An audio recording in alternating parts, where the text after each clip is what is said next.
Welcome to the What I Wish I Knew After Pregnancy Loss podcast. I am your host, Shana Southern. I am an angel mum, a rainbow mum, a pregnancy loss practitioner, and trauma-informed coach. I created the Institute of Healing Through Pregnancy Loss out of my own experience with loss in the hopes to provide understanding and healing, educating people on pregnancy loss, and creating more women or men in trained support roles. In this podcast, I hope to shed light on what I wish I knew in relation to pregnancy loss, opening up the conversation, breaking the stigma, and bringing real-life stories plus guest experts. Thank you for being here with me today, and let's dive into today's episode.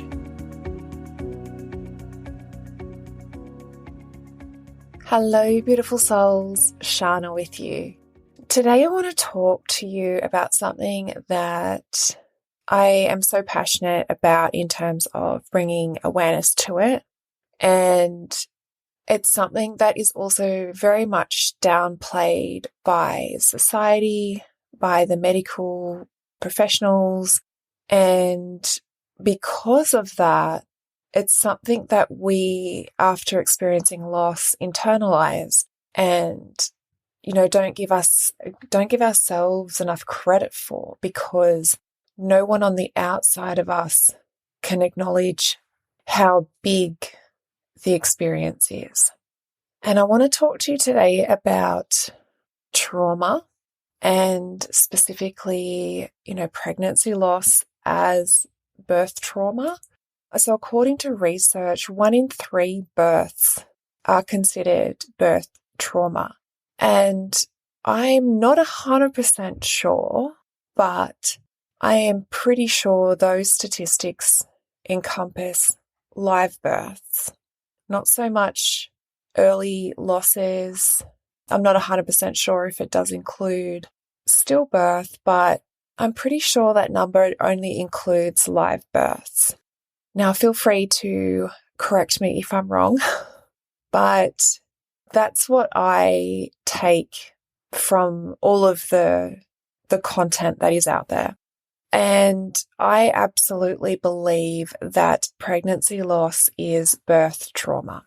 It is emotional trauma, it's physical trauma, it's spiritual trauma, and it's not given enough acknowledgement by those around us. And because of that, because we don't feel like we can say that, we experienced a traumatic event, we push it back inside. And that trauma never finds resolution. And then we live with that for the rest of our lives. Unless you do take it upon yourself to heal those wounds, to process that trauma, and to be able to understand that and recognize that for yourself. Now, they say big T trauma is a reaction to a deeply disturbing, life-threatening event or situation.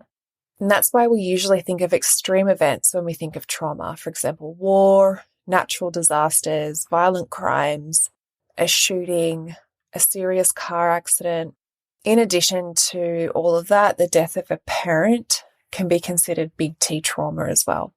Now, I believe if the death of a parent can be considered as a big T trauma, the death of our baby can absolutely be considered as a big T trauma.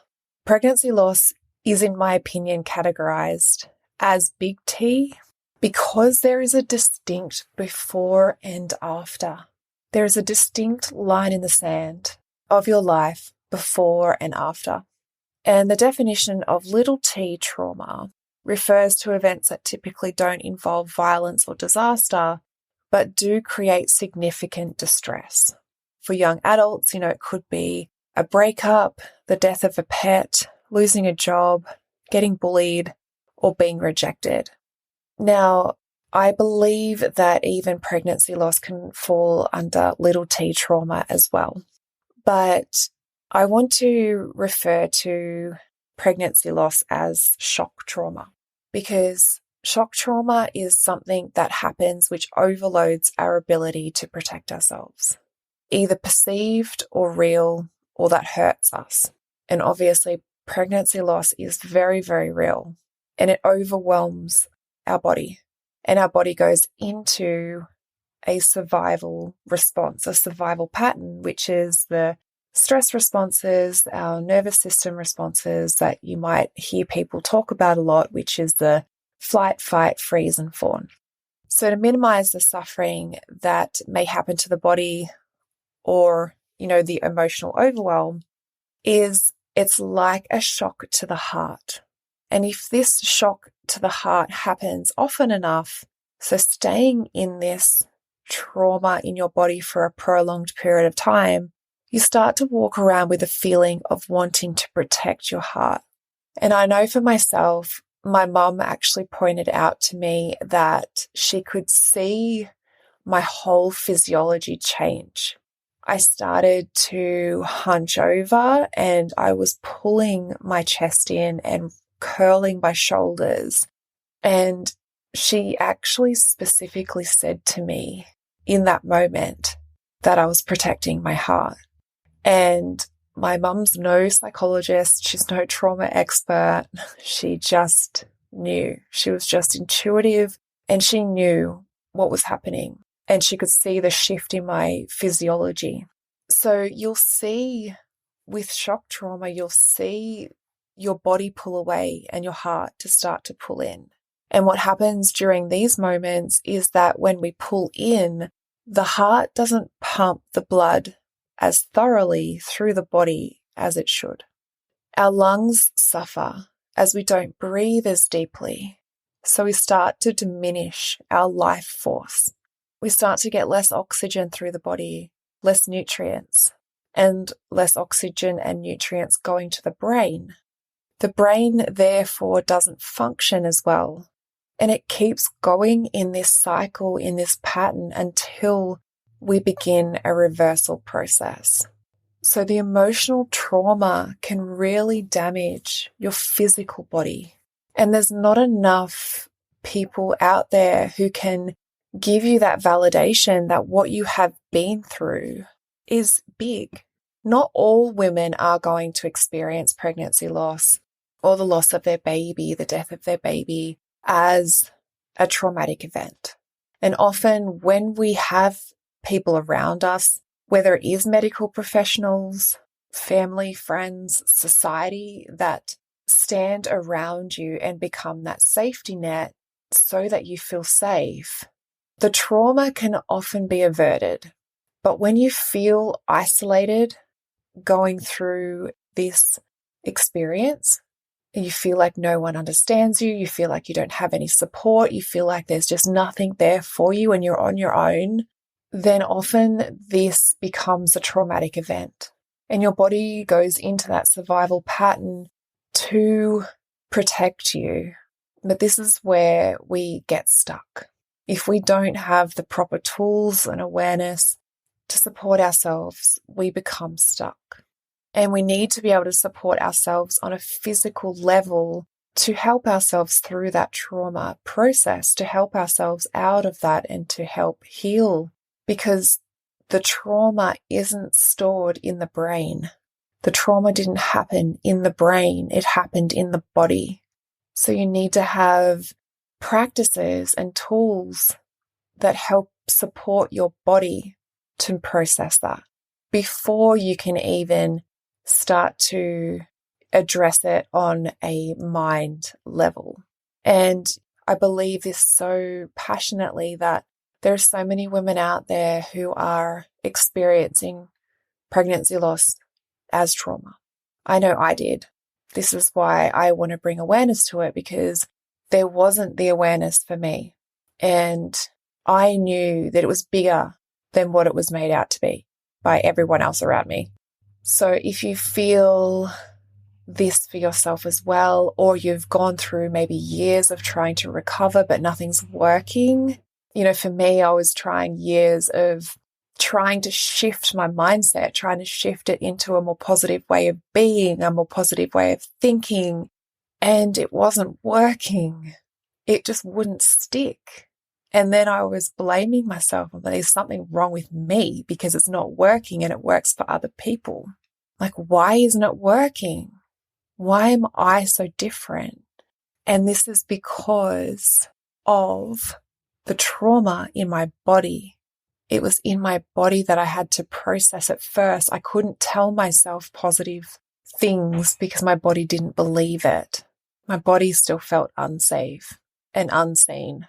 So if this has, been your experience as well, start to listen to what your body is trying to tell you. Find ways that you can start to nurture your body.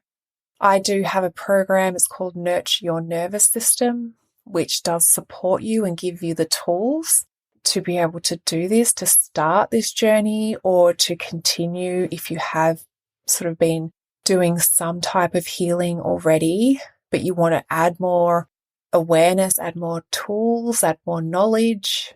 This program is designed for that. And it gives you somatic practices to start healing and supporting your nervous system so you can start shifting that trauma. And somatic means body. So our soma is our body. So when I talk, or you might hear other people talk about somatic practices, it's practices that support your body in being able to shift patterns.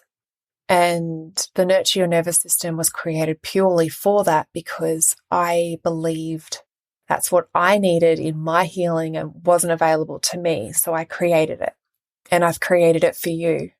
So if you feel like you need to explore this avenue, you feel like you've tried everything and it's just not worked in the past, it's because the trauma isn't in your brain, and there's nothing wrong with you. There is absolutely nothing wrong with you. I felt like there was everything wrong with me because my brain wasn't working. But there's nothing wrong with you. It's just that you have to try something different.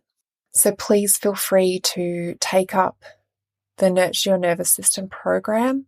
It's all online, self-paced, so you can do it in your own time, all guided sessions, so you have videos to watch as well. It's a very nurturing program. You can find the details of that program in the show notes. I hope this episode was valuable to you. If you did find value in this, I encourage you to leave a review on Apple Podcasts, and I look forward to supporting you on the next episode. No more feeling like support isn't available to you. No more feeling alone and suffering in silence. No more years of therapy and walking away feeling like something is missing. You have the safe space to take off your mask, feel seen, validated, understood, and supported. Introducing the self-healing immersion after pregnancy loss, an empowering and transformative 6-week program designed to guide you, the angel mom or dad, on a journey from immense heartache and emotional overwhelm to finding clarity, peace, and calm in your heart, mind, and body.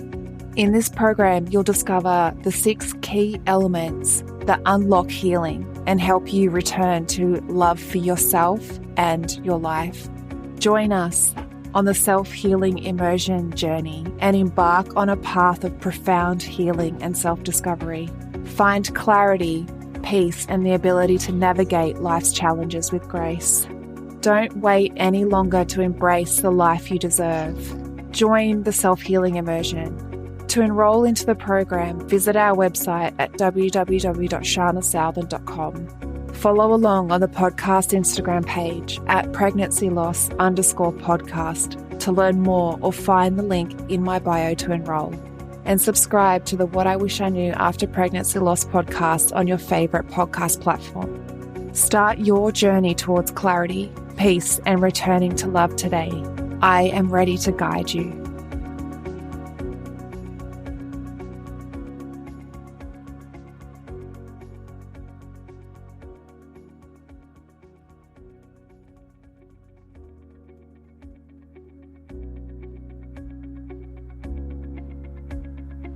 Thank you for listening in with me today. I hope you found this episode helpful. If you did, I would absolutely love to hear from you. Take a screenshot of this episode, share it to social media, and tag me at Institute of Healing _PL. I love seeing what is resonating with you right now. If you want to chat further, I invite you to connect with me through Instagram. Head over and follow my Instagram account, send me a DM, and let's open the communication. If you want to know more about how you can be the support for others, head to the show notes and fill out the application form for the Pregnancy Loss Practitioner certification. I want to also note here that what I share within the episodes is not medical advice. If you need further support, please consult your doctor. Thank you again. Much love to you. Be gentle with yourself, and I look forward to supporting you on the next episode.